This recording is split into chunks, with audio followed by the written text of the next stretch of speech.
What's going on, everyone? I hope you're having a good day. And this is a first video to a new playlist called The Move of the Day. And basically, I'm going to be recording the biggest moves that happened in the New York Kill Zone, which is from 8:30 to 11 o'clock. That's the AM session, basically, on NQ. Now, without further ado, let's get right into it. On the daily time frame, we have this range from this high to this low right here. And we have just hit equilibrium right today. Like today, we hit equilibrium. And this is not like this is not today's day. This is like the next upcoming day. But April 29th was this day that's already formed. We at equilibrium. I was expecting this high to get taken and then go down. But then I saw on ES that we had a similar situation going on, right? We had already taken out equilibrium and there was a bearish fair value gap, the top of one, right? The top of a bearish fair value gap acts as resistance. That was right above the equilibrium. So I knew I was expecting some bearish movement today, which is why I was bearish today. Now back on NQ, we'll go on to the 4 hour and quickly go through what I was looking for exactly. And before my kill zone had opened up, I saw that there was this high right here, right? Like 4 hour high right here. And I was expecting a sweep of that and then move to the downside because we were very close to it already. This 4 hour high got swept, as you can see. So then I will go down to the 1 hour. And you can just now see it cleaner, right? This is a little bit of a chop, but if you go to 15 minutes, a little bit cleaner, just a little bit. But we got our sweep right here. And I'm a scalper, so I'm not looking at the 15-minute breaking structure because that's just too much for me, right? And plus, I'm going to mark out this 4 hour liquidity right here just so you understand what I'm doing.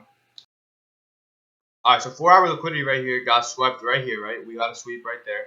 But then we did not get a market structure shift or a breakup structure of this swing low.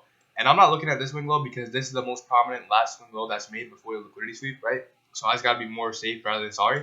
After that, people who shorted here got stopped out right here, right? Because their stops were above this high. They got stopped out, so that's already taken 2 liquidity, right? First, we took this 4 hour liquidity, that's 1 stop taken. Then we took out this stop, that's 2 stops taken.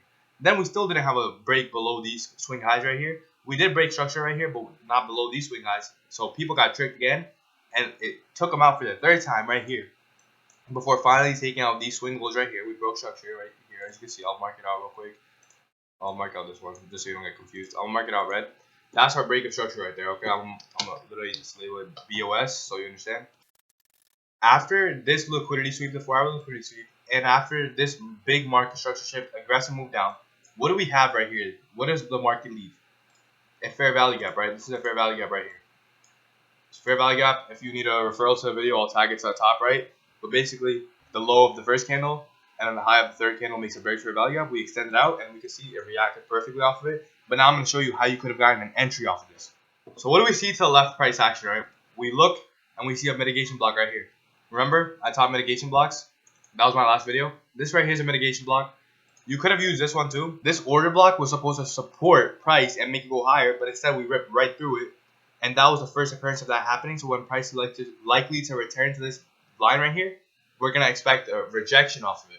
And this mitigation block I would have used just because it's like more in this fair value gap, so I wouldn't want to risk my entry. I would have entered on this candle right here and gone short. So now I just got a bunch of stuff on my screen and you're probably wondering what is going on. I'll explain real quick. So my stop is above these highs right here, the highs that swept liquidity, right? That high is my stop loss. So if price goes above that, I'm like, nope, I was wrong about this trade and I'm out.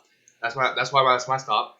My entry is right here because we hit the mitigation block, which is within a 5-minute fair value gap. So 3-minute mitigation block within a 5-minute fair value gap. That seems like a pretty good entry to me. And as you can see, we were only in drawdown for a little bit. After that, we went all the way down to the TP. So the TP, this right here is a bullish order block. So once price gets back into it, we're likely to expect a reaction to the upside. Why did I aim for the 50% mark? Because usually price hits the 50% mark of the order block and then goes up. And look at how perfectly this worked out.